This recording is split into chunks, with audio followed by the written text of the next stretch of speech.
معلم کو ایک اپنی امپورٹنس کو سمجھنے کی بہت ضرورت ہے، اس کو اپنی اہمیت کو سمجھنے کی بہت ضرورت ہے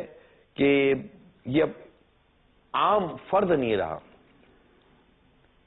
اس کا منصب ایک باغ کے مالی کی طرح ہو چکا ہے، جو ایک ایک پھول، ایک ایک پتی، ایک ایک پتے پر غور کرتا رہتا ہے کہ ایک شاخ کے اندر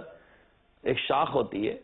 پودے جو ہوتے ہیں اس کی ایک شاخ ہوتی ہے، شاخ کے اندر بیسیوں پتے ہوتے ہیں، بعضوں کا چھوٹے چھوٹے پتے ہوتے ہیں۔ ہم دیکھتے ہیں کہ مالی ایک ایک پتے کو دیکھ رہا ہوتا ہے، ایک ایک پتے کے کنارے کو چیک کر رہا ہوتا ہے کہ اس کنارے کے اندر یہ جو چیز خراب ہوئی ہے نا، یہ میرے پورے پتے کو خراب کر دے گی، اور جو میرے شاخ کا یہ ایک پتا خراب ہوگا یا ایک پتی خراب ہوگی تو اس سے پوری شاخ کے اوپر لگے ہوئے پتوں پر اثر ہوگا۔ وہ ایک اچھے انداز سے چھوٹی سی ایک کینچی لے کر یا کچھ لے کر اس کو کھرچ دیتا ہے، اس کو ہٹا دیتا ہے، تاکہ یہ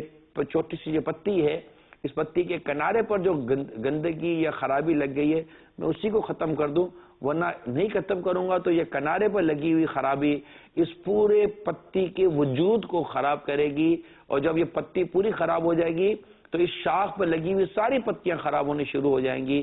ایک ایک پتی کا خیال رکھنا، پورے پھول کا نہیں، پھول کی ایک ایک پنکھڑی کا خیال رکھنا، اس طرح پورے باغ کو سنبھال کر رکھنا، اور اس پورے باغ کے کون سے پھول کہاں ہونے چاہیے، کون سا پودا کہاں ہونا چاہیے، یہ سب خیال رکھنا، یہ ایک باغبان، ایک مالی کا بہت امپورٹنٹ کام ہو۔ یہی کام ہے کہ اس کو کب پانی دینا ہے، اس کو کب دھوپ ملنی چاہیے، کب دھوپ نہیں ملنی چاہیے، تب جا کر ایک خوبصورت سا باغ، خوبصورت سا گارڈن یہ تیار ہوتا ہے۔ تو آپ کے پاس یہ خوبصورت سے بدنی پھول جن کو کھلنا ہے، جن کی خوشبوؤں سے آگے جا کر اس معاشرے کو معطر ہونا ہے، ان پھولوں کی نگہداشت آپ کے ذمہ ہے۔ کس قدر کانشیس ہونا چاہیے ایک معلم،